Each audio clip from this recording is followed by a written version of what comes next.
मुझे जवाब दीजिए, ये जो आतंकवादी हैं, ये नक्सलवादी हैं, उनके पास शस्त्र और बारूद कहां से आता है?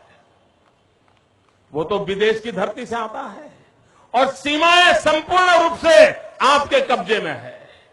सीमा सुरक्षा बल आपके कब्जे में है। मैंने उनको दूसरा सवाल पूछा।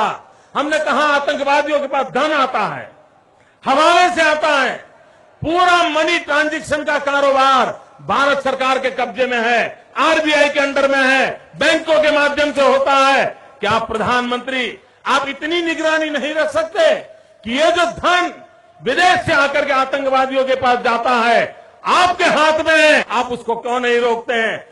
मैंने तीसरा सवाल उनको पूछा कि विदेशों से घुसपैठ आते हैं, घुसपैठ आतंकवादियों के रूप में आते हैं, आतंकवादी घटनाएं करते हैं, भाग जाते हैं। प्रधानमंत्री जी आप मुझे बताइए, सीमाएं आपके हाथ में है, कोस्टल सिक्योरिटी आपके हाथ में है, बीएसएफ सेना सब आपके हाथ में है, नेवी आपके हाथ में है, ये विदेश से घुसपैठिए कैसे घुस जाते हैं? मैंने चौथा सवाल पूछा, सारा कम्युनिकेशन भारत सरकार के अंडर में है।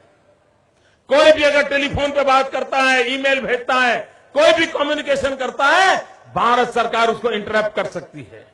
इंटरप्ट कर करके जानकारियां पा सकती है कि आतंकवादी गतिविधि के अंदर कौन सा कम्युनिकेशन चल रहा है और आप उसे रोक सकते हो। मैं पूछना चाहता हूं प्रधानमंत्री जी को, इस विषय में आपने क्या किया है? मैंने पांचवा सवाल उनको पूछा कि आप विदेशों में जो आतंकवादी भाग चुके हैं, जो लोग विदेश में बैठ करके हिंदुस्तान में आतंकवाद की घटनाएं कर रहे हैं, उनको प्रत्यारोपण के द्वारा हिंदुस्तान लाने का हमें अधिकार होता है।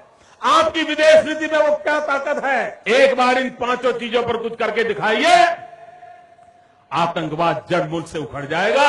राज्यों के अधिकार हथिया करके राजनीति के करने के खेल छोड़ दीजिए।